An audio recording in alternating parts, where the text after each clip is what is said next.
नमस्कार, news one India में आप सभी का स्वागत है और मैं हूं आपके साथ प्रभा जोशी। बुलेटिन की शुरुआत बड़ी खबर के साथ करेंगे। खबर दिल्ली से है, जहां 15 दिन के लिए न्यायिक हिरासत में भेजे गए केजरीवाल। जहां 15 अप्रैल तक न्यायिक हिरासत में केजरीवाल भेजे गए हैं। राउज एवेन्यू कोर्ट ने फैसला सुनाया और पेशी से पहले कोर्ट में केजरीवाल बोले और उन्होंने कहा कि प्रधानमंत्री जो कह रहे हैं, जो कर रहे हैं, वो देश के लिए अच्छा नहीं है।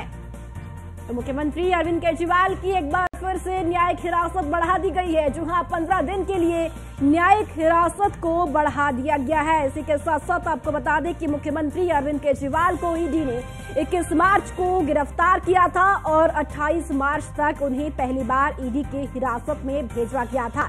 और अब आपको बताते चले कि ईडी ने हिरासत की मांग की और 15 दिन के लिए न्यायिक हिरासत में अब अरविंद केजरीवाल को भेज दिया गया है। तो राउज एवेन्यू कोर्ट की ओर से फैसला सुनाया गया है। जहां आपको बता दें कि अरविंद केजरीवाल को ईडी की हिरासत में 15 दिन के लिए और भेज दिया गया है।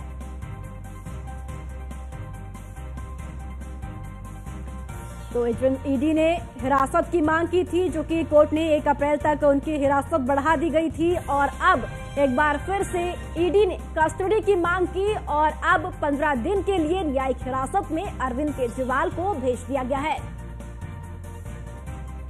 और चलिए ऐसी खबर पर ज्यादा जानकारी के साथ पीयूष तिवारी हमारे संवाददाता ज्यादा जानकारी के साथ जुड़ चुके हैं।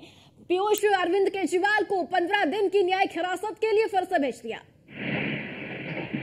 देखिए, अगर बात करें तो दिल्ली के राउज एवेन्यू कोर्ट में आज एक महत्वपूर्ण सुनवाई हुई है। दिल्ली के मुख्यमंत्री अरविंद केजरीवाल को न्यायिक हिरासत में भेज दिया गया है। 15 अप्रैल तक न्यायिक हिरासत में उन्हें भेजा गया है, यानी कि 14 दिनों की जो न्यायिक हिरासत है वो अरविंद केजरीवाल को न्यायिक हिरासत में भेजा गया। इसके साथ ही क्योंकि आज जब एसडी ने अपना पक्ष रखा तो ये कोर्ट को बताया कि दिल्ली के मुख्यमंत्री अरविंद केजरीवाल अपने फोन का पासवर्ड नहीं दे रहे हैं और हमें उनके डिजिटल गैजेट की भी जांच करनी है। इसके साथ ही एसडी की ओर से ये भी बताया गया, यानी कि ईडी का पक्ष पूरा रहे थे, ईडी की ओर से ये बताया गया कि किसी भी तरीके से इस स्टेज पर अरविंद केजरीवाल को जमानत नहीं दी जानी चाहिए। अगर वो इस जमानत उन्हें मिलती है तो निश्चित रूप से जांच प्रभावित हो सकती है। इसके साथ ही सबसे बड़ी बात है कि दिल्ली के मुख्यमंत्री अरविंद केजरीवाल की वकीलों की ओर से ये भी मांग की गई है कि 3 जो किताबें हैं वो दिल्ली के मुख्यमंत्री अरविंद केजरीवाल को दी जाए। भगवत गीता की बात करें, रामायण की बात करें, इसके साथ ही एक जर्नलिस्ट द्वारा लिखी गई किताब की भी मांग जो है वो कहीं न कहीं की गई है। तो इसके साथ ही सबसे बड़ी बात है कि इस पूरे मामले में ये बताया गया कोर्ट को कि ये जो पूरा मामला है वो लास्ट स्टेज पर चल रहा है, यानी कि अंतिम दौर की जो पूछताछ है, जो जांच है वो चल रही है। इसमें और भी महत्वपूर्ण खुलासे हो सकते हैं। हालांकि दिल्ली के मुख्यमंत्री अरविंद केजरीवाल को ये उम्मीद थी कि शायद उन्हें राउज एवेन्यू कोर्ट से राहत मिल जाएगी, लेकिन राउज एवेन्यू कोर्ट से दिल्ली के मुख्यमंत्री अरविंद केजरीवाल को राहत नहीं मिली है। सीधे तौर पे अरविंद केजरीवाल ने आज कोर्ट जाते वक्त एक तरीके से जो आमतौर पे आम आदमी पार्टी के नेता कहते हैं उसी तरीके से आज दिल्ली के मुख्यमंत्री अरविंद केजरीवाल ने उस बात को एक बार फिर से कहीं न कहीं दोहराया है। सब इसके साथ ही चाहे गोपाल राय की बात करें, सौरभ भारद्वाज की बात करें, आपसी मरलीना की बात करें, दिल्ली सरकार के जो मंत्री हैं उनकी भी मौजूदगी राउज एवेन्यू कोर्ट में आज रही। इसके साथ ही दिल्ली के मुख्यमंत्री अरविंद केजरीवाल की पत्नी सुनीता केजरीवाल भी राउज एवेन्यू कोर्ट में मौजूद रही। तो निश्चित रूप से आम आदमी पार्टी के नेताओं की मुश्किलें कम होने का नाम नहीं दे रही। इस बीच कहीं न कहीं दिल्ली के मुख्यमंत्री अरविंद केजरीवाल को भी अब जेल जाना पड़ेगा। इसके साथ सबसे बड़ी बात है कि इस दौरान ये भी जानकारी मिल रही है कि आने वाले कुछ दिनों में ईडी की ओर से कई महत्वपूर्ण जो खुलासे हैं वो किए जा सकते हैं।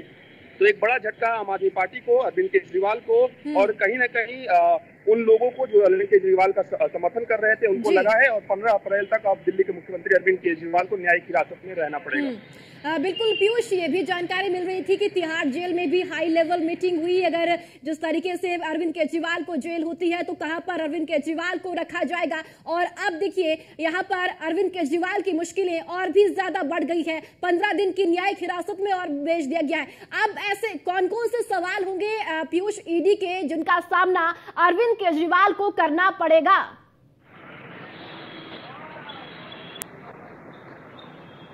देखिए, तकनीकी कारणों से आपकी आवाज नहीं आ पा रही है, लेकिन एक बात स्पष्ट है कि आम आदमी पार्टी कहीं न कहीं अब चुप नहीं बैठने वाली है। आम आदमी पार्टी की ओर से अब प्रदर्शन किया जाएगा, संभवतः कहीं न कहीं आम आदमी पार्टी भी अपनी रणनीति बनाएगी।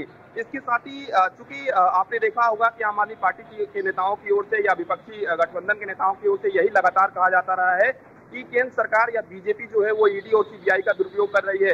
लेकिन चूंकि अब मामला कोर्ट में पहुंचा हुआ था तो कोर्ट पर प्रश्न चिन्ह उठाना कहीं न कहीं वाजिब नहीं था। लेकिन सबसे बड़ी बात है कि कोर्ट कोई भी आदेश तभी देता है या कहीं ना कहीं सुनवाई करता है जब कोर्ट को पुख्ता आधार पर सबूत प्राप्त होते हैं, यानी कि ईडी की ओर से इस पूरे मामले में पुख्ता जो आधार है वो बनाया गया था। दिल्ली के मुख्यमंत्री अरविंद केजरीवाल के खिलाफ भी जो जानकारी ईडी के पास थी वो ईडी ने अपना पक्ष जो है पिछली सुनवाई में मजबूती के साथ रखा था।